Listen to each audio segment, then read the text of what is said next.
बिस्मिल्लाहिर्रहमानिर्रहीम। ZSE digital के साथ मैं हूं मोहम्मद जाहिद शरीफ चौधरी। नाजरीन, आज मैं आपको सुप्रीम कोर्ट ऑफ पाकिस्तान की जानिब से डिप्टी स्पीकर कौमी असम्बली कासिम खान सूरी की जानिब से वज़ीर आज़म इमरान खान के ख़िलाफ़ जो अपोजिशन जमातों की जानिब से तहरीक अदम इत्माद जमा करवाई गई थी, उस पर उन्होंने वोटिंग करवाने की बजाय आर्टिकल 5(1) के तहत उन सबको अपोजिशन जमातों के 177 अरकान और जो PTI के मुनहरफ अरकान शामिल थे उन समेत 198 अरकान को गद्दार करार देकर वो तहरीक अदम इत्माद मुस्तरद कर दी थी, जिसका chief justice of Pakistan justice Umar Ata Bandial ने आज खुद नोटिस लिया था।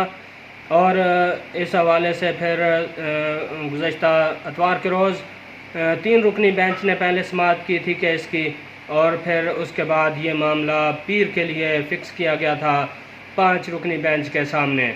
तो नाजरीन, इस केस का आज तारीख़ी फ़ैसला सुना दिया गया है और अदालत उज़्मा ने मुल्क में जो नज़रिया ज़रूरत डॉक्ट्राइन ऑफ नेसेसिटी था उसको एक दफ़ा दफन कर दिया है।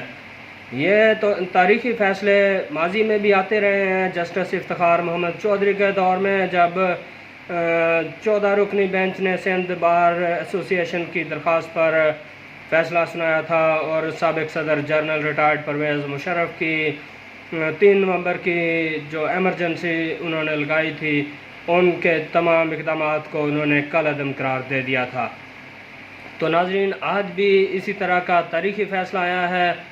वज़ीर आज़म इमरान खान साहब की जो आमराना सोच थी और उनका जो तर्ज़ अमल था और उनके जो एक्शंस थे, उसके ख़िलाफ़ आज सुप्रीम कोर्ट ऑफ पाकिस्तान का बड़ा फ़ैसला आया है और उनके जो इक़दामात उन्होंने किए गए थे, उनकी जानिब से करवाए गए थे और किए गए थे, वो सब कलअदम करार दे दिए गए हैं और उनके ख़िलाफ़ जो तहरीक अदम इत्माद है नाजरीन, उसको सुप्रीम कोर्ट ऑफ पाकिस्तान ने बहाल कर दिया है।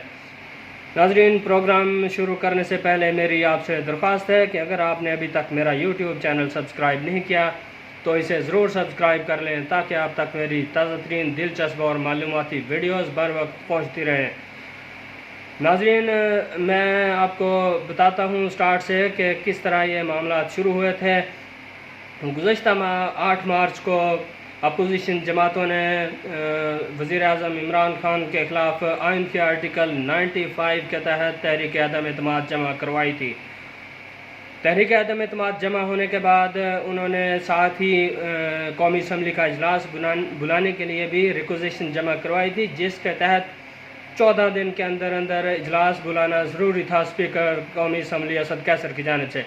ताहम उन्होंने ये इजलास नहीं बुलाया बर वक्त और उस दौरान 23 मार्च भी था और फिर OIC के वज़ीर ख़ारजा की 22 और 23 को 2 रोज़ा कॉन्फ्रेंस भी थी। तो उन्होंने फिर ये इजलास 25 मार्च को बुलाया। जब 25 मार्च को इजलास बुलाया तो फिर इसको उन्होंने कोई 10-15 मिनट कोई इसकी प्रोसीडिंग की और फिर इसको 28 मार्च तक मुलतवी कर दिया। और जब 28 को हुआ तो फिर उन्होंने दोबारा उसको 31 तक मुलतवी कर दिया। जब 31 मार्च को दोबारा इजलास हुआ तो उसको फिर उन्होंने 3 मार्च तक के लिए बल्कि 3 अप्रैल तक के लिए उसको मुलतवी कर दिया। 3 भी नहीं नाज़रीन, गुज़श्ता जो संडे था उसको 2 तारीख़ थी, तो 2 अप्रैल तक के लिए इसको मुलतवी किया। हालांकि जो तहरीक अदम इत्माद है उस पर पेश करने और फिर उसको उस पर 3 दिन पहले वोटिंग नहीं हो सकती और 7 दिन ज़्यादा से ज़्यादा है उसके दौरान में वोटिंग करवानी है। तो वो तकरीबन आखिरी दिन ही बनता था संडे का। तो उस दिन इमरान खान की जानिब से रोज़ाना आके कौम से ख़िताब भी किए जाते रहे, जलसों से ख़िताब भी किया जाता रहा, अपोजिशन को बुरा भला भी कहा जाता रहा और ड्रामेबाजी भी की जाती रही और अमर बिल मारूफ़ और नही अनिल मुनकर के नारे भी लगाए जाते रहे। तो नाजरीन, वो 1.5-2 घंटे तक रोज़ाना आके कौम से सवालों के जवाब भी 7 कमरे में बिठा के लोगों को उनके देते रहे और अपोजिशन को गालियाँ और बुरे अलकाबात और उससे नवाजते रहे। और कहते रहे जी मैं आखिरी बॉल तक खेलता हूँ और खेलूँगा, मैं कप्तान हूँ, मैं ये स्ट्रेटजी बना लूँगा, वो बना लूँगा। और आखिर पे स्ट्रेटजी क्या बनाई उन्होंने कि जब 2 अप्रैल को वोटिंग होना थी तो डिप्टी स्पीकर कासिम खान सूरी साहब असम्बली में तशरीफ़ लाए और आके उन्होंने कहा कि जी क्वेश्चन आंसर सेशन, जी फवाद चौधरी साहब। तो फवाद चौधरी साहब जो जिनको एक रोज़ पहले ही इजाफी चार्ज दिया गया था वजारत कानून का, क्योंकि MKM पाकिस्तान हुकूमत से अलहदा हो गई थी और अपोजिशन के साथ जा मिली थी, तो उनके सेनेटर बैरिस्टर मोहम्मद फ़ारूक नसीम साहब जो वज़ीर कानून थे वो भी इस्तीफ़ा दे गए थे। तो इस तरह फवाद चौधरी को एक दिन पहले ही वजारत कानून का कलमदान सौंपा गया था। तो वो आए और उन्होंने डिप्टी स्पीकर ने कहा जी आप बात करें जी। तो उन्होंने खड़े होकर पर्ची पढ़ी कि जी अदम एतमाद में जाने से पहले मैं आपको जी एक आर्टिकल 5(1) पढ़ के सुनाता हूँ, जिसके मुताबिक रियासत के साथ जो है ना वो बंदे की वफादारी होना बहुत ज़रूरी है। तो ये जो तहरीक अदम एतमाद है ये गैर मुल्की साजिश है, अमेरिका की जानिब से साजिश की गई है और वो इमरान खान की हुकूमत का ख़ात्मा करना चाहते हैं। तो इसलिए ये जो है ना तहरीक मुस्तरद की जाए। तो इस पर डिप्टी स्पीकर ने एक तरफ़ा कार्रवाई करते हुए अपोजिशन को ना तो कोई उस पर कोई जवाब मांगा उनसे, ना उनको कोई बात करने दी। तो खुद ही फवाद चौधरी के कहने पर उन्होंने रूलिंग पढ़ी और उसमें फिर गलती भी ये कर गए कि वो रूलिंग स्पीकर असद कैसर की जानिब से पहले ही लिख के रखी हुई थी और उन्होंने पढ़ी और उस पर नाम भी पढ़ दिया कि जी ये जो है ना रूलिंग मैं देता हूँ और ये तहरीक मुस्तरद की जाती है। तो इस पे जो था अपोजिशन जमातों ने फिर एहतजाज भी किया, असम्बली में बैठे रहे और सरदार अयाज सादिक जो साबिक स्पीकर कौमी असम्बली हैं, पाकिस्तान मुस्लिम लीग नून के नायब सदर हैं, वो पैनल ऑफ चेयरमैन सेशन के लिए उनको नामजद किया गया था। तो उन्होंने फिर सेशन की सदारत की और उन्होंने फिर एक्सक्यूज़ मी, तो उन्होंने फिर उसका जो डिप्टी स्पीकर की जानिब से मुस्तरद की गई थी तहरीक, उसको कलअदम करार दिया और फिर वज़ीर आज़म इमरान खान के ख़िलाफ़ जो तहरीक अदम एतमाद थी उसको भी उन्होंने कामयाब करार दे दिया और उसके हक़ में अयाज सादिक के अलावा 197 अरकान ने वोट डाले। तो नाज़रीन, इसके बाद फिर दिन के जो वाक़यात हुए, मुख्तलिफ़ सियासी जमातों ने भी उसके ख़िलाफ़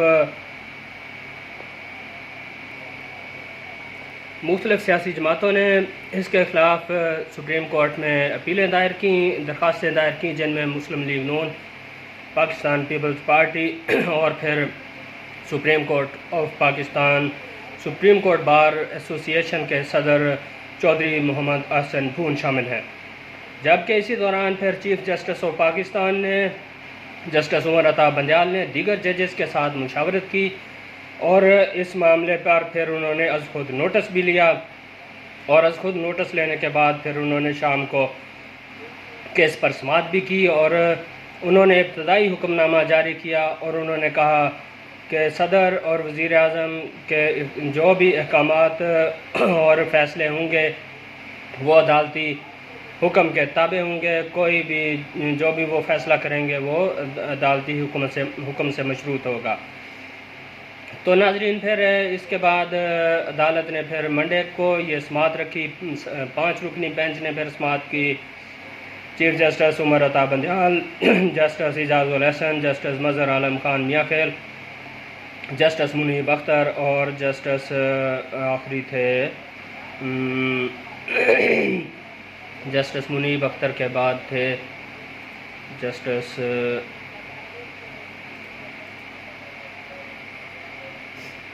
और जस्टिस जमाल खान मंदोखेल शामिल थे। उन्होंने फिर पीर को समाअत की, फिर मंगल को भी समाअत की, फिर बुध को समाअत की। कल उन्होंने 12:30 बजे कल समाअत रखी थी, 12:05 पर, और आज फिर उन्होंने ये 9:30 बजे समाअत रखी थी। और इसमें हुकूमती वकला को भी सुना गया और तमाम अपोजिशन के वकला को भी सुना गया। फिर आज attorney general of Pakistan barrister Khalid Javed Khan को भी सुना गया और तकरीबन कोई 4 बजे के करीब इस तरह फ़ैसला महफूज किया गया। और आखिर पे पाकिस्तान मुस्लिम लीग नून के सदर मियां मोहम्मद शहबाज शरीफ को भी अदालत ने सुना और उन्होंने अदालत से इस्तदा की कि खुदा के लिए डिप्टी स्पीकर की रूलिंग को कलअदम करार देकर असम्बली को बहाल किया जाए और आइनी जो भी प्रोसेस है उसको चलने दिया जाए।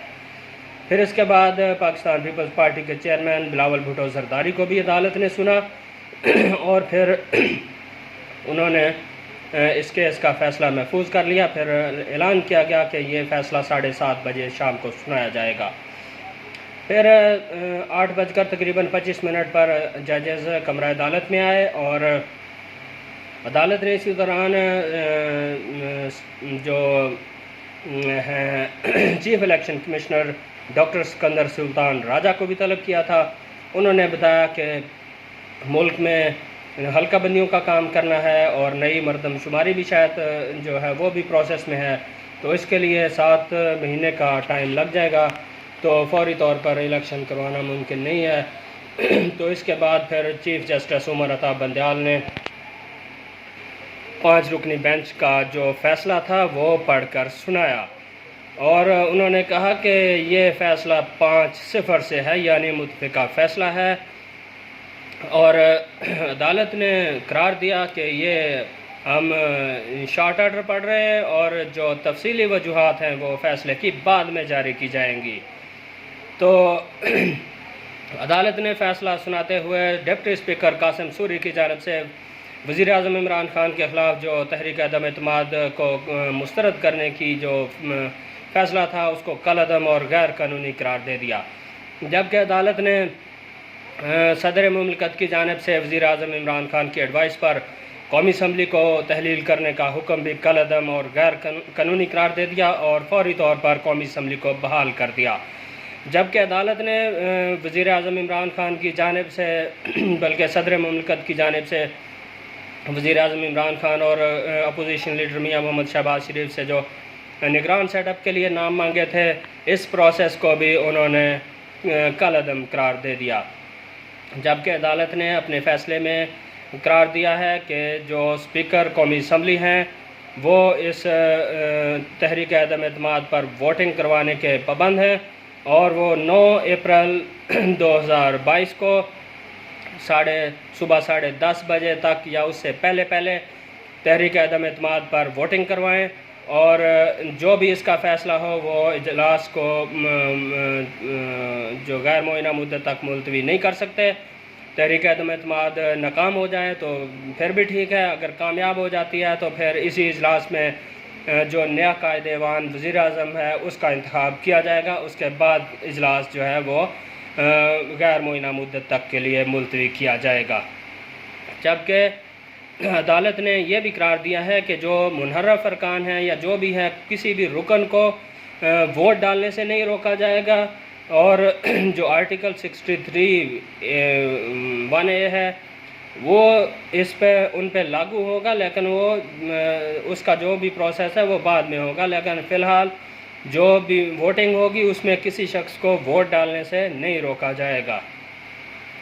तो अदालत ने यह भी करार दिया है कि जो भी उसका जो साबका हुक्म था जो इतवार के रोज़ दिया गया था वो इनफील्ड है और उसके तहत जो है ना कोई भी सदर वज़ीर आज़म और वो खिलाफ आइन कोई काम नहीं कर सकते हैं।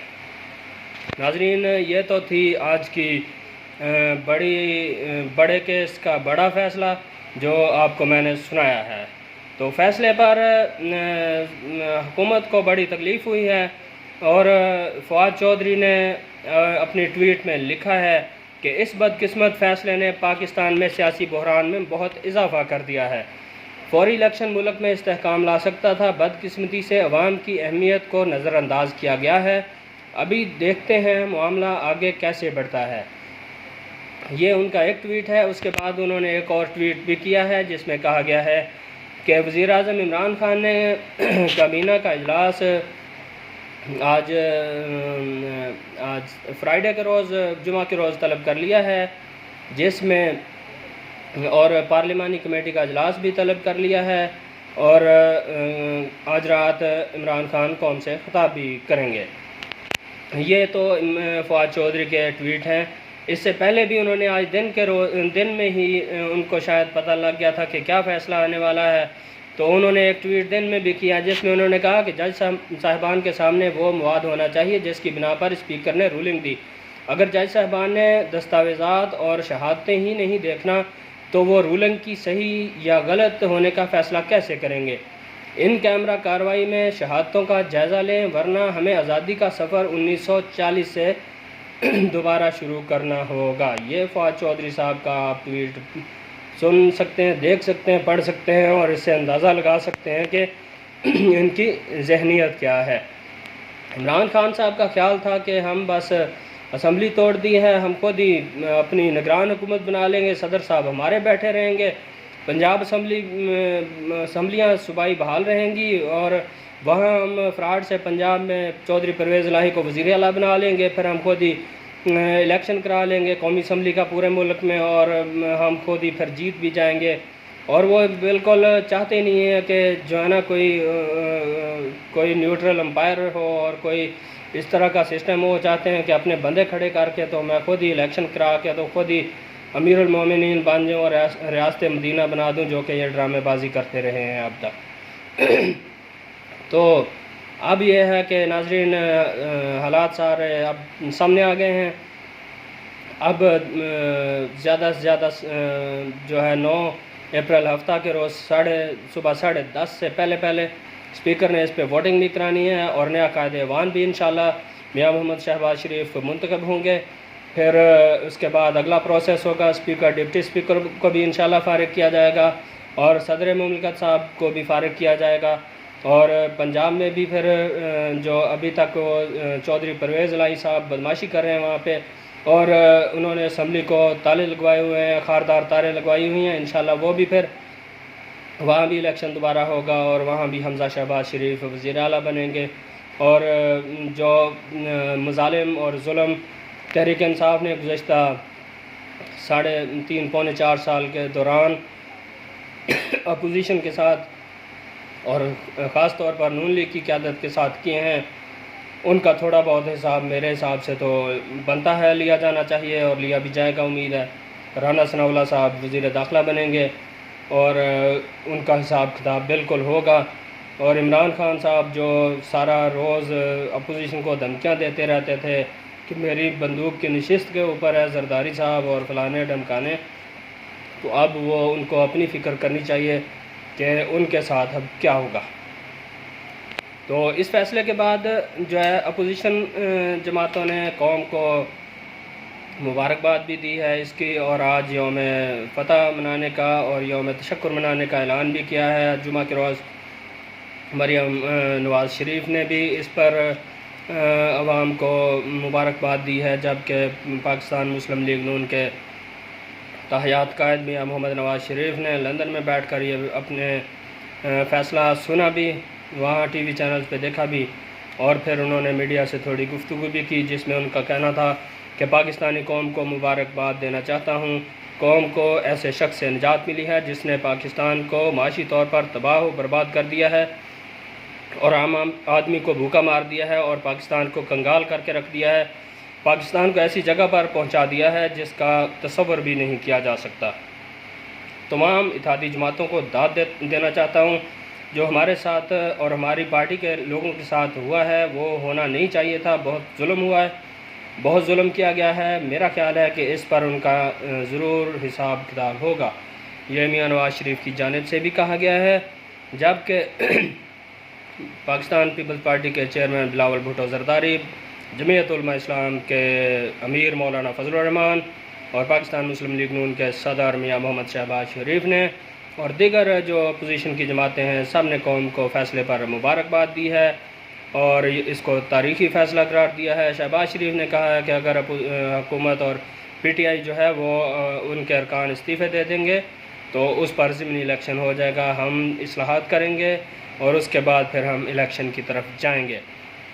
तो नाजरीन, फ़ैसले के बाद मुख्तलिफ़ शहरों में पाकिस्तान मुस्लिम लीग नून के कारकुनों की जानिब से बड़ी तादाद में निकल कर जश्न भी मनाया गया और फ़ैसले के हक़ में नारेबाजी भी की गई और हुकूमत के ख़िलाफ़ नारे लगाए गए और इस पर जश्न मनाया गया। नाज़रीन, वाकई ये एक तारीख़ी फ़ैसला है। मैं कुछ दिन सुप्रीम कोर्ट ऑफ पाकिस्तान जाता रहा हूँ और जस्टिस उमर अता बंदयाल साहब उस टाइम चीफ़ जस्टिस नहीं थे, ताहम सीनियर तरीन जज थे।